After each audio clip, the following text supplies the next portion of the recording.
दोस्तों नमस्कार, मैं अर्जुन शिला। मेरे यूट्यूब चैनल शिला शेखावटी में आपका हार्दिक स्वागत है। दोस्तों आज मैं आपके लिए एक महत्वपूर्ण वीडियो लेकर आया हूं। यदि मेरे चैनल पर नए हैं तो चैनल को लाइक करें, सब्सक्राइब करें और शेयर करें। दोस्तों नमस्कार। राजस्थान सरकार प्रशासनिक सुधार एवं समन्वय विभाग ने एक आदेश जारी किया है जिसके अंतर्गत राजकीय अधिकारियों कर्मचारियों के स्थानांतरण संबंधी प्रस्तावित स्थानांतरण नीति के दिशा निर्देश जारी कर एक ड्राफ्ट तैयार किया गया है, जिसके अंतर्गत ये बताया गया है कि स्थानांतरण की प्रक्रिया क्या रहेगी, स्थानांतरण किस किस के होंगे तथा कितने समय बाद स्थानांतरण होंगे और किसको रियायत मिलेगी, प्रोबेशन के दौरान स्थानांतरण होंगे या नहीं होंगे और स्थानांतरण के लिए ऑनलाइन पोर्टल क्या होगा। समस्त जानकारियों को इस प्रस्तावित जो स्थानांतरण नीति के दिशा निर्देश में बताया गया है। तो चलते हैं, देखते हैं आदेश में क्या लिखा है। श्रीमान शासन सचिव ने दिनांक 4/4/2024 को एक बैठक का आयोजन कर स्थानांतरण के लिए एक प्रस्तावित स्थानांतरण नीति के दिशा निर्देश का एक ड्राफ्ट तैयार किया गया है, जिसकी पूरी रूपरेखा इस आदेश में देखेंगे। इस स्थानांतरण संबंधी प्रस्तावित दिशा निर्देश क्या हैं? उक्त दिशा निर्देश निम्नानुसार लागू होंगे। पहला इसमें बताया गया है कि स्थानांतरण दिशा निर्देश समस्त राजकीय विभागों उपक्रमों बोर्ड निगमों एवं अन्य समस्त स्वास्थ्य संस्थाओं में कार्यरत राजपत्रित अराजपत्रित समस्त लेवल एवं संवर्गों के कर्मचारियों पर लागू होगा, यानी सभी के लिए स्थानांतरण नीति बनेगी। ये दूसरा जो दिशा निर्देश है उसमें ये बताया गया है कि ये दिशा निर्देश केवल प्रशिक्षण काल प्रोबेशनरी पीरियड को सफलतापूर्वक पूर्ण करने वाले राजकीय कार्मिकों पर ही लागू होंगे, अर्थात प्रशिक्षण काल के दौरान कार्मिकों का स्थानांतरण नहीं किया जाएगा। इसके अनुसार कि जो प्रोबेशन में हैं उनका ट्रांसफ़र नहीं होगा। जब प्रोबेशन पूरा हो जाएगा उसके बाद में ही उनका स्थानांतरण होगा। दूसरा जो बिंदु है उसमें यह बताया गया कि उक्त दिशा निर्देश निम्नांकित पर लागू नहीं होंगे। इसमें बताया गया पहला है बिंदु राज्यपाल सचिवालय, दूसरा विधानसभा सचिवालय और तीसरा है राज्य निर्वाचन आयोग। अब इसके बाद जो तीसरा जो पॉइंट है इसमें बताया गया स्थानांतरण प्रक्रिया। स्थानांतरण की जो प्रक्रिया है वो क्या रहेगी? विभाग अपने विभागीय अधिकारियों कर्मचारियों की स्थानांतरण नीति का स्टेक होल्डर्स लाभार्थियों के मुख्य प्रतिनिधिगण से चर्चा उपरांत स्वयं के स्तर पर उक्त दिशा निर्देशों को सम्मिलित करते हुए सर्जन करेगा। विभाग द्वारा सर्जित स्थानांतरण नीति सक्षम स्तर के से अनुमोदित उपरांत प्रशासनिक सुधार विभाग को सहमति हेतु भिजवाई जाएगी। प्रशासनिक सुधार विभाग द्वारा माननीय मुख्यमंत्री महोदय के अनुमोदन प्राप्त किया जाना आवश्यक होगा, यानी कि मुख्यमंत्री का जो अनुमोदन है वो आवश्यक है। सभी विभागों द्वारा काउंसलिंग के माध्यम से स्थानांतरण किए जाने योग्य पद एवं स्थान जिले में संभाव्य रिक्त पदों का विवरण प्रतिवर्ष 15 जनवरी तक अपनी वेबसाइट नोटिस बोर्ड पर प्रकटन प्रकाशन किया जाएगा। विभागीय स्तर पर प्रशासनिक आधार पर भरे जाने वाले पदों को नोटिफाई करने की आवश्यकता नहीं है, यानी कि 15 जनवरी तक अपनी जो सूचनाएं हैं वो अपडेट करनी है। तीसरा जो पॉइंट है, विभाग के स्तर पर तैयार नीति दिशा निर्देशों में राजपत्रित अराजपत्रित कार्मिकों के भिन्न भिन्न आवश्यकताओं व महत्वों को ध्यान में रखते हुए सुसंगत प्रावधान करते हुए नीति एवं पोर्टल में पृथक व्यवस्था रखी गई है। प्रस्तावित दिशा निर्देश के जो चौथे बिंदु में ये बताया गया है कि कार्यरत जो कर्मचारियों की जो संख्या को देखते हुए उनको कैटेगरी वाइज बनाया गया। ए कैटेगरी और बी कैटेगरी बनाया गया। ए कैटेगरी में 2000 से कम संख्या वाले जो कर्मचारी हैं उनको ए कैटेगरी में रखा गया है और जिन विभागों में 2000 से ज़्यादा जो कर्मचारी हैं उनको बी कैटेगरी में रखा गया है। 5वां बिंदु है कि कार्मिकों का स्थानांतरण समकक्ष पदों पर ही किया जाएगा, उच्च ओब्लिक निम्न पदों पर नहीं किया जाएगा। 6ठे बिंदु में यह बताया गया है कि विभाग में कार्यरत अधिकारी और कर्मचारी को अपनी सेवा काल है वो 2 साल तक ग्रामीण इलाके में और सेवा देनी होगी, लेकिन कुछ विभागों के जो ग्रामीण क्षेत्र में कार्यालय ओब्लिक पद नहीं हैं उन पर ये प्रावधान लागू नहीं होगा। बिंदु 7 में बताया गया है कि विभाग द्वारा DOIT से संपर्क कर अपनी आवश्यकताओं के अनुरूप ऑनलाइन पोर्टल का सृजन करवाया जाएगा, यानी कि जो ऑनलाइन पोर्टल है वो बनाया जाएगा, उसी से स्थानांतरण होंगे। 8वें जो बिंदु में ये बताया गया है कि जो ऑनलाइन जो पोर्टल है सृजित होगा उसमें 1 जनवरी से 30 जनवरी तक पोर्टल ओब्लिक वेबसाइट पर स्थानांतरण हेतु उपलब्ध रिक्त पदों ओब्लिक संभाव्य रिक्त पदों को दर्शित किया जाएगा।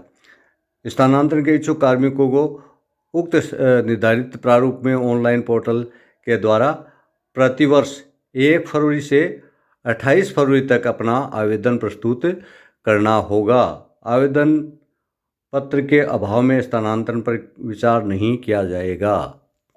9वें बिंदु में ये बताया गया है कि स्थानांतरण के लिए जो आवेदन पत्र प्राप्त होने के बाद में जो इच्छित जिला और स्थान जैसी भी स्थिति हो तो स्थानांतरण के लिए 1 मार्च से लेके और 31 मार्च तक इन पर्सन काउंसलिंग के माध्यम से कार्रवाई की जाएगी और अधिकतम 30 अप्रैल तक स्थानांतरण आदेश जारी कर दिए जाएंगे।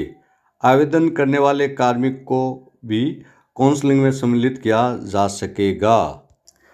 10वें बिंदु में बताया गया है कि विभाग द्वारा जब काउंसलिंग की जाएगी तो स्थानांतरण हेतु जो प्राथमिकता है वो किस किस को दी जाएगी, तो इसलिए सबसे पहले है दिव्यांगजन, उसके बाद में विधवा, उसके बाद में परित्यक्ता, उसके बाद में एकल महिला, फिर भूतपूर्व सैनिक, फिर उत्कृष्ट खिलाड़ी, फिर पति पत्नी प्रकरण एवं असाध्य रोग से पीड़ित आवेदकों एवं शहीद के आश्रित सदस्य, दूरस्थ जिला oblique dark zone oblique hard area में नियत अवधि तक कार्यरत कार्मिकों को बुलाया जाएगा।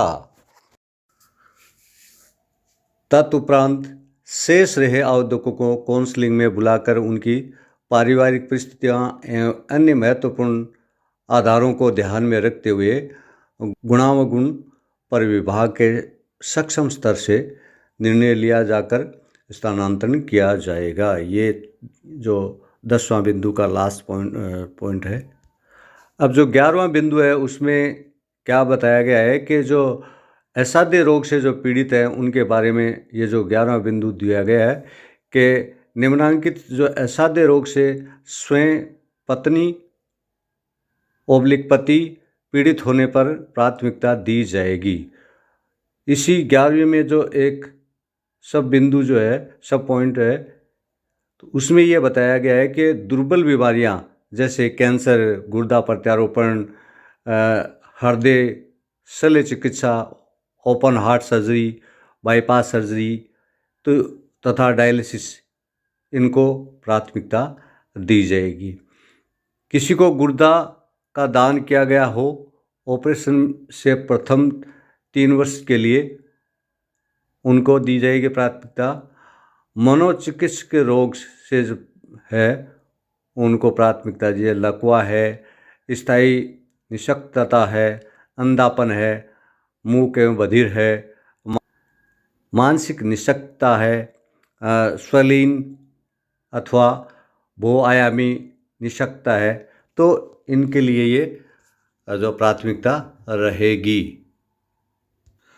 12वां जो बिंदु है उसमें ये बताया गया है कि स्थानांतरण करने वाले जो प्राधिकारी है उनको ये ध्यान रखना है कि किसी जो कार्यालय में या किसी जो विद्यालय में अगर एकल कार्मिक है तो उसका स्थानांतरण तब तक नहीं करें जब तक वहाँ पे कोई दूसरा नहीं आ जाता, तो इसलिए एकल वाले में स्थानांतरण नहीं करेंगे। 13वां बिंदु है, विभाग द्वारा काउंसलिंग से संबंधित दस्तावेज ऑब्लिक रिकॉर्ड को सुरक्षित रखा जाएगा, यानी कि जो काउंसलिंग के जो रिकॉर्ड होंगे उनको सुरक्षित रखा जाएगा। इसमें 14 जो बिंदु है उसमें ये बताया गया कि जो दूरस्थ जिले हैं जैसे डार्क जोन है, वहाँ पे जो कार्यरत कार्मिक हैं उनको गुणावगुण व समीक्षा के आधार पर एक निश्चित सेवा अवधि उपरांत इच्छित स्थान पर स्थानांतरण हेतु प्राथमिकता दी जाएगी। अब इसमें एक अगला बिंदु है कि जो कार्मिक है उनका स्थानांतरण है वो कितने वर्ष के बाद में होगा। तो स्वयं के आवेदन पर स्थानांतरण कैसे होगा कि कोई भी जो कार्मिक है स्थानांतरण के लिए जो आवेदन करता है तो वह उसको 2 वर्ष पूरा होना चाहिए। 2 वर्ष कब होना चाहिए कि 1 अप्रैल को हर साल 1 अप्रैल से इसकी गणना होगी और 1 अप्रैल को जब 2 साल हो जाती हैं तो उसका स्थानांतरण होगा। लेकिन कुछ विशेष परिस्थितियों में जैसे निःशक्तजन हैं उनके लिए ये नियम लागू नहीं होगा। जैसे दिव्यांग है, विधवा है, परित्यक्ता है, एकल महिला है, इनके लिए ये नियम लागू नहीं होगा। अगला बिंदु है कि निम्नांकित मेडिकल बोर्ड द्वारा प्रमाणित असाध्य रोग से पीड़ित होने पर स्वयं, पत्नी, पति, आश्रित संतान एवं माता पिता होंगे। ये इनका जो मेडिकल बोर्ड से जो सर्टिफिकेट बना हुआ होगा तभी स्थानांतरण होगा। इसी में बताया गया है कि दुर्बल बीमारियों जैसे कैंसर है, गुर्दा प्रत्यारोपण है, हृदय शल्य चिकित्सा है, ओपन हार्ट सर्जरी है, बाईपास सर्जरी है तथा डायलिसिस है, इनको और ये सर्टिफिकेट देना होगा। किसी को स्थानांतरण हेतु विशेष प्रकरण में सरकार जब भी चाहे वो जी ऑर्डर से और स्थानांतरण कर सकती है। इसके अलावा जो न्यायालय के जो प्रकरण में जो कोई चल रहा है मामला तो उसके भी स्थानांतरण है वो सरकार के इस विशेष प्रकरण में रहेंगे।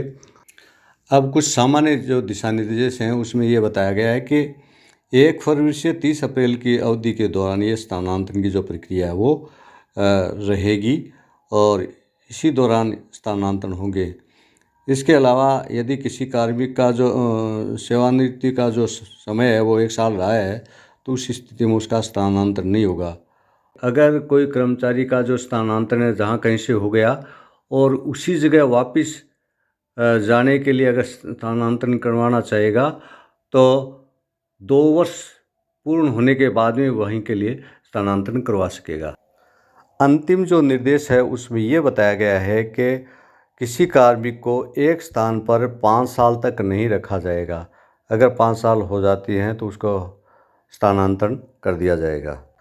राजस्थान सरकार द्वारा जारी प्रस्तावित स्थानांतरण नीति के जो दिशा निर्देश के बारे में मैंने आपको बताया। वीडियो अच्छा लगा हो तो लाइक करें, शेयर करें, सब्सक्राइब करें। बहुत बहुत धन्यवाद।